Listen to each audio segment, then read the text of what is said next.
Literally 2 months ago, I had so much more sneakers here. I think I had 300 pairs in the office.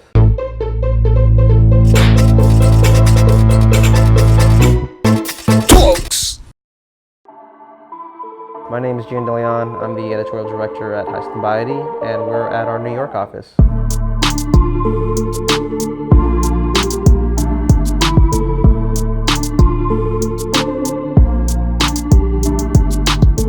I mean, for me, I don't like the term streetwear. I like the term street culture. It requires participation. It requires, a certain knowledge, appreciation, and, shared lived experiences. I don't think I really grew up into clothes, although looking at some baby photos, I think that my parents were doing something right. Growing up, I didn't really see a lot of Asian American faces in the media, let alone Filipino faces. So some of the first role models I found were just sort of people doing things like DJing, Qbert, there was Chad Hugo, the Neptunes, Willie Santos. To me, watching a lot of early skateboarders who were Asian, like even way back to Dogtown and what Jeff Ho was doing with Zephyr skateboards, Shogo Kubo, that was really the first time I saw people who looked like me doing things that I was legit into. And I think that blew my mind, And then when I found out later on that John Jay, the designer of the Nike Just Do It campaign, he worked for, I think, Wyden Kennedy. He was an Asian man. I was like, that was crazy to me. The fact that it's not, unorthodox for someone like me who is expected to take a traditional career path and branch out into the creative field. It's like the fact that we've sort of been doing it for a while, and a lot of the people have sort of been behind the scenes. And so I think any sort of representation for any people of color in the creative fields is definitely a big step. And, there can literally never be enough of us. I was a defense contractor before I moved to New York. I was doing that by day and I was writing for Complex at the same time. And it was just this interesting dichotomy that kept me grounded. It was like writing about the Army on one end, and then writing about, I think it was like Don C releasing the Just Don cap collection with the snakeskin Mitchell & Ness hats. And then I think Kanye West was wearing one with a white dinner jacket at Fashion Week. I've probably worked in media, in men's media and lifestyle media for a little over a decade. And so what I'm bringing to Highsnobiety is the experience I learned at Complex. We had a site called Four Pins there that had a little less of a serious approach to men's fashion, hype products, sneakers. Highsnobiety's been around since 2005.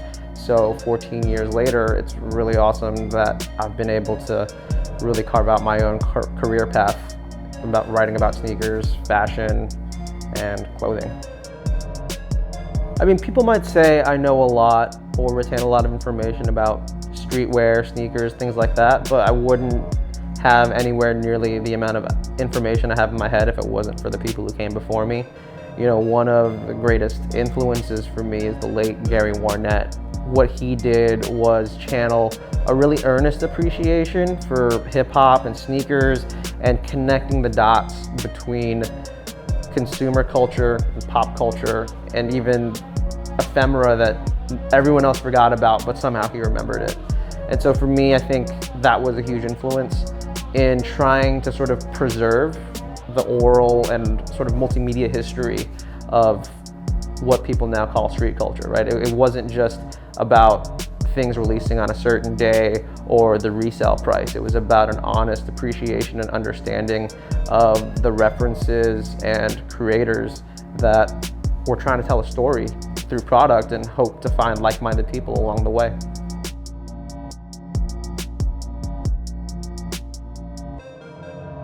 We have a weekly podcast called The Dropcast. Welcome to The Dropcast. And a new series that we released last year called Why It's Cool.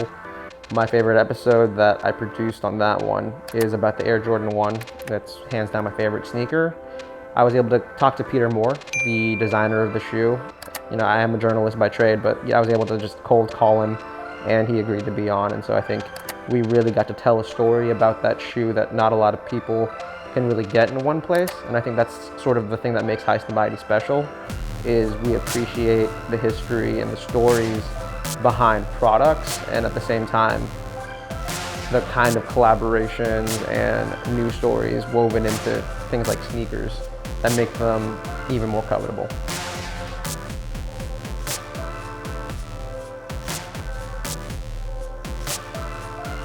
I think the interesting thing about Highsnobiety and what I've learned is one of the most important things to make sure is that you don't get jaded. You know, street culture, sneakers, fashion now, they're all inherently young.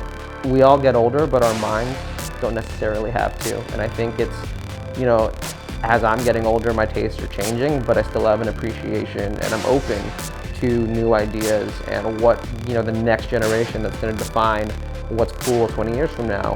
Thanks for watching, and if you'd like to hear more of me, listen to the Dropcast on Apple Podcasts under Highsnobiety.